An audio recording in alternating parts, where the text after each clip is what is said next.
Ya pemirsa, saat ini saya sedang berada di Jonggol, tepatnya di sebuah lahan pertanian Jonggol Farm. Nah, lahan ini merupakan aplikasi pertanian virtual yang dikembangkan oleh startup iGrow. Mari kita lihat ke dalam ya. Saya sedang menyusuri jalan di area Jonggol Farm, sebuah lahan pertanian seluas 18 hektar di Kecamatan Jonggol, Bogor, Jawa Barat. Berbagai jenis tanaman memenuhi lahan ini. Jonggol Farm adalah salah satu lahan yang menjadi bagian dari model bisnis yang dikembangkan oleh iGrow, sebuah platform startup yang menawarkan kerjasama antara investor, petani, dan pemilik lahan untuk mengembangkan bisnis pertanian. Ide ini muncul untuk mengatasi permasalahan seperti petani yang kekurangan modal, lahan kosong yang anggur, dan hegemoni tengkulak dalam pasar pertanian. Gambaran umum pertanian kita terintegrasi 3 unsur utamanya. Unsur pertama adalah pasar. Pasar sangat besar, penduduk 250 juta, pasar pertanian yang luar biasa. Tapi petani nggak punya akses kita. Yang punya akses kita adalah para konglomerat, importir produk-produk pertanian. Dari petani nggak punya akses kita, itu masalahnya. Gara-gara nggak punya akses pasar, maka petani juga nggak punya daya beli untuk mengupgrade dirinya sendiri. Jadi petani dari zaman dulu ya begitu, nanam beras ya begitu, nanam ini juga begitu, nggak ada terobosan. Dampaknya karena nggak ada pasar, nggak ada skill yang memadai, modal juga nggak ada yang mau datang. Dunia perbankan hanya 3%, ngucuri pertanian itu pun hanya dinikmati petani besar. Gitu. Ya maka kita harus mengintegrasikan ketika pasar kita bangun, kita buka, kita upgrade skill petani, maka dengan sendirinya modal akan suka datang. Itulah konsep kita. Mengintegrasikan 3 hal yang tadinya terdesintegrasi. Kegelisahan Muhaimin tentang kondisi di lapangan pertanian ini membuatnya bertekad untuk mengembangkan pertanian dengan menyertakan teknologi informasi agar bisa mengikuti perkembangan zaman. Karena kita melihat ada masalah besar, kita belajar di negara lain. Di Jepang yang pertaniannya sangat maju pun mereka punya krisis besar dalam 5 tahun mendatang. Karena petani di sana 65 sampai 70 sekarang. 5 tahun lagi ketika nggak ada yang tenaga muda masuk, maka ada krisis di tenaga di pertanian. Kita nggak menyadari masalah itu, gitu. Jadi kita petani, kita bercita-cita, anak petani juga bisa jadi dokter, bisa jadi insinyur, itu semua tidak masalah. Jadi dokter baik, jadi insinyur baik, jadi presiden baik, tapi juga nothing wrong dengan tetap menjadi petani. Kayak kan? Jadi tetap menjadi petani juga tidak kalah baiknya. Gitu. Nah itulah yang kita sadarkan. Dan kita ajak anak-anak muda untuk bertani dengan cara kreatif. Kita nyebutnya bukan lagi petani, kita nyebutnya life artisan, artis kehidupan, seniman kehidupan, untuk bisa menghadirkan kehidupan yang indah bagi semua orang.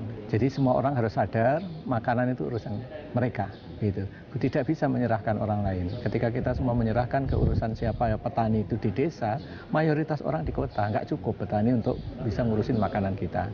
Maka kita harus membangkitkan kesadaran. Maka kita lahirkan iGrow, itu sebenarnya kependekan dari I Grow My Own Food. Jadi manusia harus sadar, harus ngurusi makanan itu urusan kita.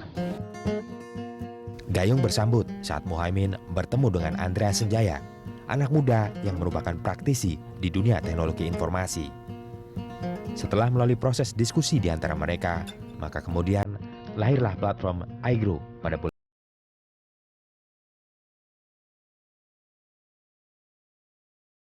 Ya pemirsa, setelah tadi kita jalan-jalan ke Jonggol, kita melihat iGrow Farm-nya, kita sudah melihat lahannya di sana, dan sekarang kita sudah berada di Depok. Kita bertemu dengan CEO dari iGrow. Ini dia Mas Andreas Senjaya. Apa kabar? Alhamdulillah baik Mas. Sangat baik, luar biasa. Gimana Mas Jai? Sehat? Ya sehat. Oke, mantap. Ya, nah tadi kan kita sudah dari Jonggol ya. Kita sudah lihat lahannya, iGrow Farm-nya di sana. Nah, sementara Mas Jai sendiri ini kan mengolah iGrow secara virtualnya. Nah, lalu sebetulnya seperti apa sih proses atau pola pertanian yang dikembangkan oleh iGrow ini? Ya, jadi sebenarnya iGrow itu adalah resource integrator. Dia adalah platform yang menghubungkan 3 komponen penting dalam dunia pertanian. Apa aja tuh? Ada market, kapital, dan skill. Oke. Nah, platform ini yang kita kemas dengan teknologi, aplikasi web maupun aplikasi mobile, itu menghubungkan itu semua. Sehingga orang-orang di kota bisa mensponsori penanaman yang nanti dilakukan oleh para petani-petani lokal di atas tanah yang dimiliki oleh pemilik lahan yang tanahnya itu nggak kepakai. Jadi semuanya teraktivasi, terintegrasi, menciptakan pertanian, walaupun dihubungkannya di dunia maya dengan internet, dengan aplikasi, tapi aktivitas nyatanya ada. Di perkebunan-perkebunan, Jadi jelas, dilakukan oleh petani sesungguhan, di atas tanah yang dimiliki secara resmi oleh pemilik lahannya, dan nanti menghasilkan, hasilnya didapatkan, menguntungkan semua pihak. Oh, jadi di sini Anda sebagai penghubung ya antara petani dengan saya bilang investor, ya seperti itu. Oke, baik. Nah, jadi Anda juga kan iGrow ini sudah banyak juga mendapat pujian dari berbagai komunitas startup di dunia, ya kan, bahkan disebut juga bahwa ini farm feel-nya dunia nyata, ya kan. Nah, kalau dari Anda sendiri seperti apa, Kak? Apakah ini memang Anda terinspirasi dari game ini atau seperti apa? Ya, sebenarnya julukan farm feel di dunia nyata itu muncul diberikan oleh orang lain. Jadi mereka melihat ada iGrow, konsepnya kita ciptakan bersama-sama, kemudian kita present, kita sering ceritakan ke orang, diliput oleh beberapa media internasional maupun nasional.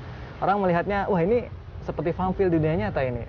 Jadi kita seperti menanam, tapi beneran kita menanam tanaman beneran melalui platform teknologi. Jadi bukan kita yang sebenarnya menjuluki diri sebagai farm field dunia nyata, tapi orang-orang di sekitar sana. Gara-gara namanya kece aja kali ya. Iya, bisa jadi jadi. orang menghubungkan hal itu.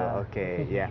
Nah, jadi ini kan sangat menarik ya. Jadi apa ya? Ini jadi Anda langsung menghubungkan para petani dengan investor tanpa perantara seperti itu. Jadi langsung connect kan mereka. Nah, kalau sejauh ini seperti apa? Sudah berapa banyak membernya, Mas? Ya, iGrow itu sendiri sudah 2 tahun berjalan. Kita hampir 2 tahun berjalan. Kita sudah menanam di lebih dari 1.300 hektar. Ada di 6 lokasi di Indonesia.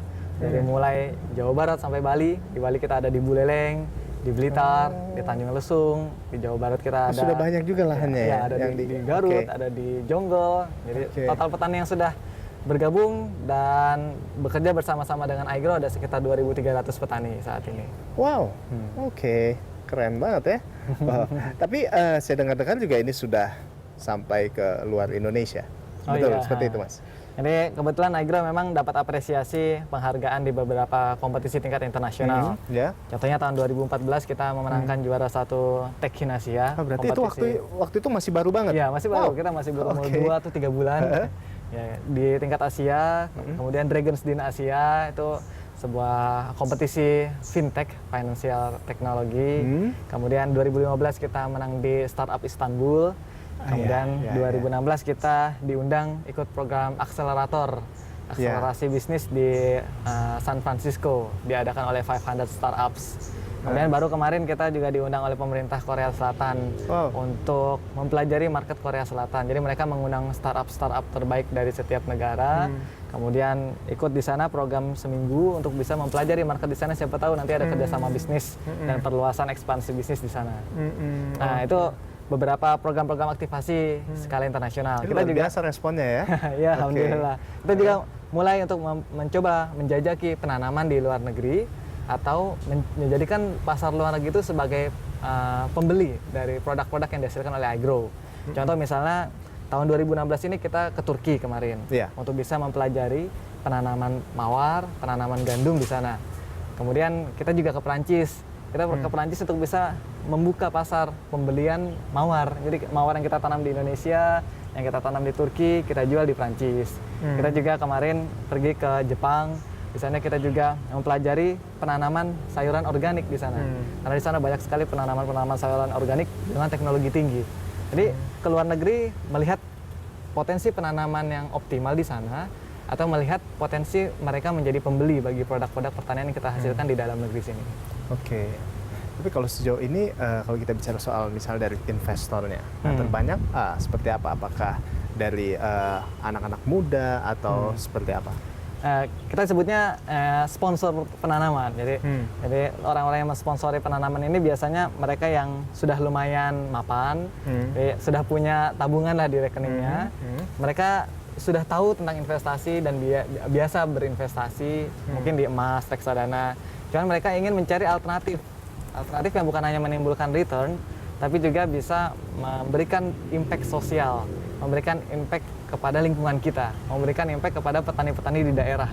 Sehingga iGrow ini datang dengan positioning seperti itu. Jadi memang kebanyakan orang-orang yang coba mensponsori penanaman di iGrow itu mereka yang sudah berumur 30 ke atas. Jadi, dan mereka tahu tentang teknologi, mereka concern terhadap penghijauan, terhadap lingkungan, terhadap sustainabilitas dari sebuah bisnis, sehingga akhirnya mereka mau untuk bergabung dengan iGrow. Wow, keren. Jadi Anda bisa dibilang ini anak muda yang justru menginspirasi mereka, yang bisa bilang membuka mata para investor. Wow, luar biasa. Baik pemirsa, kita masih akan ngobrol banyak lagi tentang iGrow bersama Mas Jai. Tetaplah di People and Inspiration, kami segera kembali.